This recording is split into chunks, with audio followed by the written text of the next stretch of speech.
It was late one Wednesday night when I decided to stop at a small diner just off the highway. I wasn't really hungry, but after hours of driving, I needed a break. Somewhere quiet, somewhere to clear my head. The diner was the kind of place that looked like it hadn't changed since the 70s. Flickering neon sign outside, cracked vinyl booths, and a faint smell of stale coffee lingering in the air. I slid into a booth near the window and ordered a black coffee. The place was nearly empty, just me, the tired waitress, and a man sitting in the corner staring at his plate like he had the weight of the world on his shoulders. After a few sips, I realized I needed to use the bathroom. The restroom was at the back, down a narrow hallway with peeling wallpaper and a flickering fluorescent light buzzing overhead.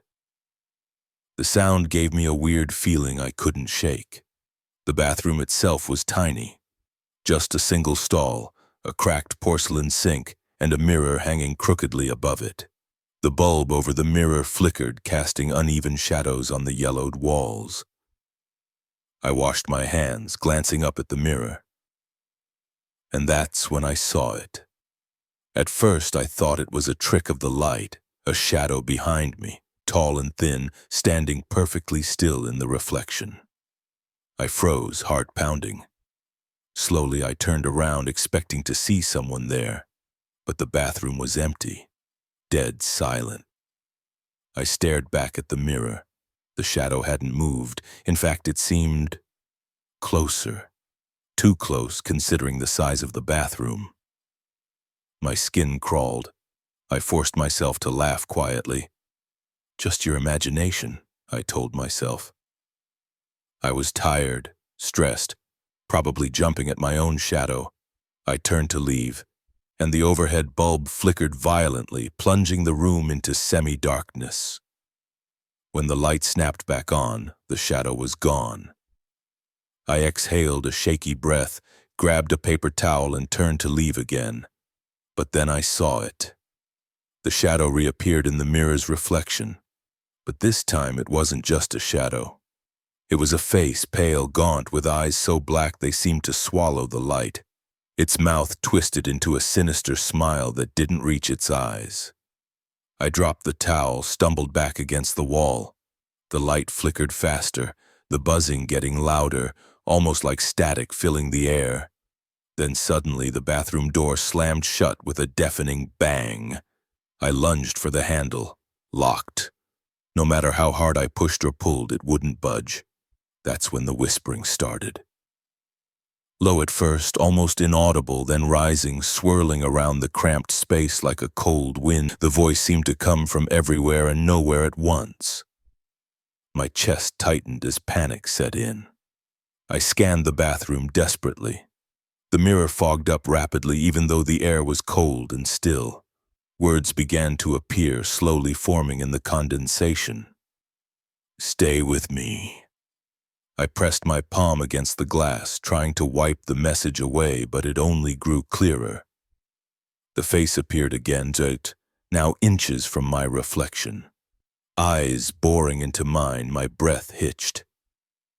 I could feel cold fingers brush against my neck, though when I looked, nothing was there.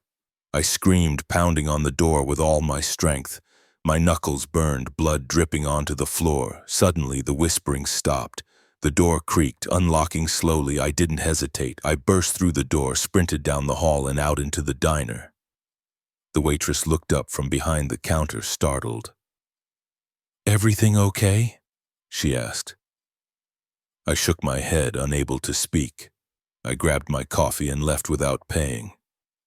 I still don't know what I saw that night in the bathroom mirror. But sometimes when I'm alone, I catch a glimpse of that pale face in my own reflection.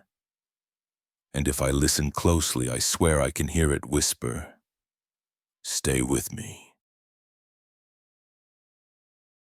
I was a rookie security guard, fresh on the job and eager to prove myself. My first assignment was the Hollow Diner, a run-down roadside joint closed for years, waiting for demolition. The company wanted overnight surveillance to make sure no squatters or vandals showed up. I pulled into the empty parking lot around midnight. The place was bleak. Broken windows boarded up with plywood, faded graffiti on peeling paint, and a rusty sign hanging crookedly. The kind of place where every sound seems louder in the silence. I stepped inside through the unlocked back door. The stale air hit me hard, thick with dust and something else, a faint, sour smell I couldn't place. Inside was frozen in time, cracked linoleum floors, smashed tables, an old cash register covered in dust. I set up my gear near the counter and started my rounds. About an hour in, I heard footsteps echoing upstairs. The diner had a cramped apartment above where the owner supposedly lived. But the place had been empty for years. I checked the stairwell, no one there. Still, the footsteps continued, pacing back and forth. I felt a chill crawl down my spine. Suddenly, I heard muffled voices, arguing, angry, tense. I pressed my ear to the old wooden door at the top of the stairs, trying to make out what was being said. Then the voices stopped. The silence was suffocating. I decided to check the storage room on the ground floor to clear my head. As I passed the booths, I noticed one chair pulled out, facing away from the wall. Strange, since the place was empty. When I turned around, the chair was pushed back in. I rubbed my eyes. "Get a grip," I muttered. Upstairs, the voices started again. This time, more frantic, overlapping, someone pleading, someone shouting. I grabbed my flashlight and climbed the stairs slowly. The apartment door was cracked open. I pushed it wider and stepped in. The room was a mess, broken glass, overturned furniture. On the wall, a calendar from 2 years ago still hung. The date circled in red, October 13th. I felt like I was being watched. Then I heard the scraping noise, metal dragged across the floor. I spun around, nothing, but the door slammed shut behind me. I lunged for the handle, locked. My radio crackled static. I banged on the door, shouting for help. No answer. Suddenly, footsteps approached outside. The doorknob rattled violently. "Let me in," a voice hissed. I stepped back, heart pounding. The voice sounded desperate, unhinged. I gripped my flashlight like a weapon. The knob stopped moving. Silence. Minutes passed. I tried the door. It was still locked. Then faint tapping on the window. I flashed my light to the small window near the ceiling. A pale hand recoiled into the dark. Eventually, the door creaked open slowly, no one there. I bolted down the stairs and out the back door, never looking back.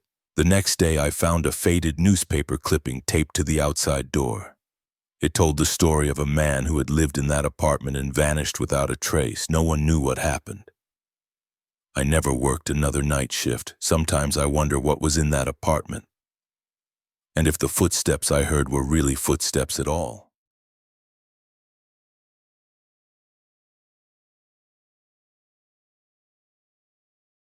It was well past midnight when I pulled off the highway and spotted the diner. The kind of place that looked like it had been there forever. Neon sign humming softly, windows steamed up. A warm glow spilling onto the empty parking lot. I was tired, hungry, and the road had been long. So I figured, why not stop? Inside, the diner was almost empty. Just one other customer, a man sitting in a booth near the back. He looked like he'd been on the road too long. Scruffy, weather-beaten, clothes worn thin. His eyes were fixed on his coffee, unblinking, tired. The waitress came over, cheerful enough, her voice cutting through the quiet. "Welcome to Hazel's," she said. "What'll you have?" I ordered a burger and coffee, then slid into a booth near the front window. The scruffy man didn't look up. The waitress moved behind the counter, humming softly. After I finished eating, I glanced back at the man. He was gone. I thought maybe he left quietly, but I hadn't seen him head toward the door. Then the waitress smiled and said, "Looks like you're our last customer tonight." I nodded, feeling the fatigue weigh on me. She wiped her hands on her apron and leaned in slightly. Just so you know, you're not going anywhere for a while. I blinked. What do you mean? She gestured toward the door, which I hadn't noticed before. It was locked. She smiled again. The door only opens when the next person arrives. I frowned and tried the handle myself, locked tight. So, how do I get out? She shrugged, almost apologetic. You wait. I sat back down, heart racing. Wait for who? Someone new to take your place, she said softly. I looked around the diner, empty tables, the counter gleaming under the fluorescent lights. The air felt thick, heavy. I tried my phone. No signal. I was trapped. The realization hit me like a punch to the gut, trapped. Not by walls or chains, but by something else entirely. A promise. A cycle. Hours stretched into days. The waitress kept her distance, avoiding eye contact, busying herself with meaningless tasks. I watched her move through the diner like a ghost, her smile hollow, her words rehearsed. I asked about the scruffy man. Oh, he got his chance, she said quietly. Left just before you came in. I swallowed hard. It felt like a warning. But then, after what felt like an eternity, the waitress stopped appearing. No more plates cleared, no friendly smiles, just silence. The diner became a mausoleum. No footsteps echoed, no humming of the old refrigerator, no buzzing of the neon sign, only the slow, relentless ticking of my own heartbeat. I tried the door again. Still locked. I pounded on the windows, screamed until my throat was raw. No answer. No one was coming. I was utterly alone. I spent hours staring at my reflection in the grimy windows, trying to remember who I was before the diner swallowed me whole. The fear settled deep in my bones. I realized the place didn't just trap your body, it trapped your mind. I had become part of the diner's endless weight, a permanent fixture on its cracked linoleum floor. I don't know how long it's been now. Days, weeks, months. Time has lost all meaning. The only certainty is the silence and the hope, faint, fragile, that maybe someday someone else will come, someone new, so I can leave. But until then, I wait, forever.